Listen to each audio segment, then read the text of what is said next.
It's time for Community Corner, where we're going to highlight those stories that teach, inspire, and help us learn a little bit more about our neighbors right here in Metro Atlanta. I'm Ron Jones. We have an update on new eye tracking tool that Children's Healthcare of Atlanta is using to help doctors and families detect autism faster. 11 Alive's Liza Lucas shares the personal story of a local family that's among the first to use this tool, driving home the importance of early diagnosis.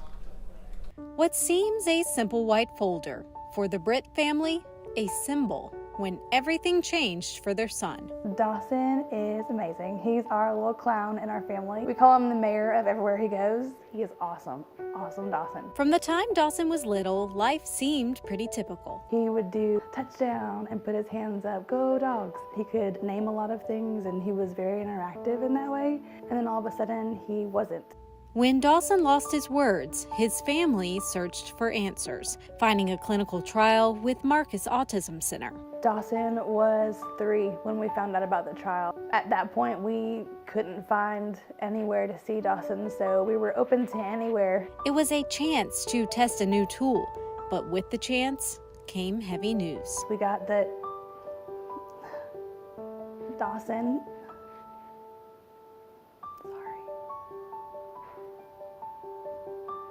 if you can't tell, my heart's really tender for him. We're given a white folder that gives instructions of what we can do to help our son who's been diagnosed with autism. With the answer, understanding. It's obvious that there's a difference in the way that Dawson sees the world, the way he learns, and it's life-changing. But in getting that news, it's the best news we could have gotten because it gave us a starting point. Things now look entirely different than they did when he was 3. And the day they got that white folder, full of love for their son. It's the heaviest folder I've ever held, but the best folder. Next, a potential life or death moment in a Chick-fil-A drive-thru. One of the restaurant's employees is now being called a hero tonight after spotting and saving a little girl who was choking. 11 Alive's Paulo Searle stopped by the Noonan location as the little girl's family and the employee reunited for the very first time since that terrifying moment. Look, Thea, who's that? It was a pit stop Liliana Leahy did not plan on taking Monday. Can I give you a hug? Can you give her a hug? Today, it's one she wanted to make. With her like ice cream face. I love it. Thank you so much again. Like, I cannot believe this. Like, you were there. Leahy was on her way to Walmart with her daughter Thea in the back seat when her motherly instinct told her to stop at the Noonan Chick-fil-A off Highway 34. You're all set. You have a blessed day. Somebody tells like, go make a turn, go make a turn. And I'm like, so I did that turn. A life-saving turn. And she started like, ah. I couldn't talk and everything. So I started like screaming. It's like, hey, help me, somebody help me. My daughter is choking. I just panicked, so I just like asking for help. I was really, really scared for her, honestly. Screams. You're all set. You have a blessed day. Answered by Chick-fil-A team member Mia Isabella Velez. To be honest, I originally thought they were laughing and having a good time, and sure enough, that was not the case. That's when Mia, who was working the drive-through line, sprung into action, running to the parking lot to save 3-year-old Thea. My instinct just kicked in, and I dropped my iPad, and I just started running directly to her. Jumping out of the drive-through line and into her arms, Mia gave Thea the Heimlich maneuver. 3 thrusts later, this coin flew out. I think it was humongous. I had seen it in the moment, but seeing it now, I was like, I forgot that that's what came out of your mouth. The first thing that she said is literally like, I want an ice cream. This picture was taken shortly after. Mia serving Thea ice cream with a side of heroism. It's surreal when you hear that, like, you saved her life. Like, you don't expect to get that title. And it's a lesson for all of us to learn that you could be that light to somebody else. And I'm so glad that I got to be the one for that family. A family grateful that 18-year-old Mia, who moved from California just 2 months ago, was at their unplanned pit stop at the right time. In Noonan, Paulo Searle, 11 Alive News. A local brewery is now turning its passion for beer into a love for books. Creature Comforts is the official craft beer of UGA Athletics, starting a program hoping to improve literacy in Athens-Clarke County. Now it has turned into a community initiative. 11 Alive's Christy Diaz explains their mission and how it all works. The Creature Comforts tap room sits right in the heart of Athens, but this story has nothing to do with beer. The brewery's new mission, called Get Comfortable, is all about books. They partnered with local nonprofit Books for Keeps with one specific goal in mind. To increase literacy scores for second and third grade students in Clark County from 20 to 60% by 2027. So it's a big ask, it's a big move, but based on all the people we have at the table, all the experts, all the folks from Clark County School District, it feels possible. Books for Keeps creates the curriculum and trains the mentors. Creature Comforts funds the project and offers staff as volunteers. Each week during the school year, a mentor sits down with a student at their pilot school for 30 minutes to play literacy games like sight word bingo to help improve their reading. These are the COVID babies. These are the ones that were learning to read through a Zoom screen with masks. So it is a high dosage, one-on-one, push-in literacy mentorship effort. Making it fun and sort of rewriting negative experiences they may or may not have had with reading or learning in school is sort of the key to moving that needle. They're in the second year of the pilot program at H.B. Stroud Elementary, and the early results show it's working better than they expected. They are seeing 3.4 times the progress of unmatched students in our two control schools. Athens Clark County Superintendent Dr. Robbie Hooker admits the initiative has far exceeded expectations, adding, not only has student performance in reading improved significantly, but students truly look forward to their mentor meetings. It's extremely fun work. It's not boring at all, and these kids, of course, are phenomenal, and eventually really, really happy to see you, which is its own reward. We're celebrating Hispanic Heritage Month and sharing empowering stories from the Latino community. 11 Alive's Paulo Suro introduces us to a chef who takes pride in serving up some of his heritage with a little laugh everywhere he goes. With each open door, a new opportunity walks in for Michael Diaz. That opportunity came thanks to a key ingredient. Mucho sacrificio, wow. Sacrifice, a lot of sacrifice. In 2015, Diaz, who had just torn his meniscus, brought a slice of Puerto Rico to Georgia, initially selling food from his living room. Yo vendí los muebles, vendí todo. I sold all my furniture, put up 2 tables, and sold food every Saturday and Sunday. A dream cut short. The health department told me it was illegal to sell food from my house, but they didn't tell me I couldn't sell food in the streets. So he cooked up a plan B, Vamos pa encima. taking that dream on the road. How you doing, sir? All right. Catering to whoever would buy food from this trunk of Puerto Rican treasure. Habichuela, pollo frito, pernil. His injured knee didn't stop his drive, but accelerated it. He and his wife opened Mi Casita Boricua, or My Puerto Rican House, July 13th, 2019, taking their dream from the road into a brick-and-mortar restaurant. It was awesome. The restaurant was packed and there was a long line outside. Then 9 months later was the COVID lockdown. From 18 employees, they went down to 6, to then 3, including him and his wife. They started offering new deals that helped keep them in business.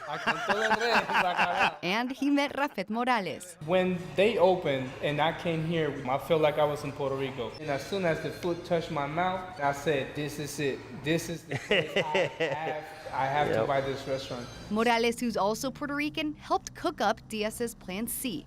Now My Puerto Rican House is Mi Rincon Boricua, or My Puerto Rican Corner. And this month, they've worked together to offer food both in the restaurant and on the road. I believe in what's been built, the drive to own it and raise it back up, continue his dream and push it 10 steps forward. Being a hardworking Puerto Rican man runs in my blood. I'm really proud to be representing my island here. Opening doors to new beginnings. An unsung hero received a surprise of a lifetime. We're talking about Nicole Turnbow. She's a school nurse at Park Street Elementary School in Marietta. Walmart recently surprised her with $500 worth of health and wellness supplies for her school clinic. It includes all kinds of things here, from character Band-Aids and eyeglass kits, hand sanitizers, and thermometers. She also received a Walmart Plus membership. But the best part about all of this, the kids were on it the whole time. This was a big secret, and they got to witness the surprise. It's just one of those things that it's once in a lifetime thing. You go in the healthcare field and you always want to give back, but sometimes you feel like you go unnoticed. But not this time. The school's principal says Nurse Nicole, loves her work and always greets her students with kind, encouraging words. One group is growing the game of golf in the Black community. The National Black Golf Hall of Fame is now based right here in Atlanta, Georgia, and they're breaking barriers and building the game's future stars. 11 Alive's Joe Ripley tees one up for us today.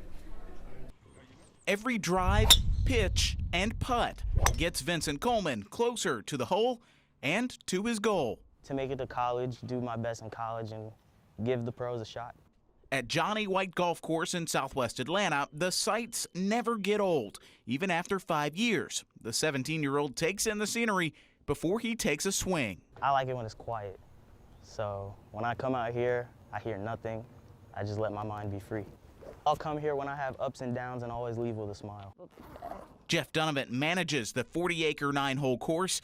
Golf runs in his family. His father, Harold, started the National Black Golf Hall of Fame here in 1986 to honor the pioneers of the once exclusive game and those who bring access, exposure, and equity to golf today. It's about giving our kids an opportunity to play this game, not only play it at a high level, receive scholarships, and then maybe go off and be a PGA Tour player or work as an executive in the golf industry. According to the National Golf Foundation, around 3.5 million kids under 18 or juniors played golf in 2022.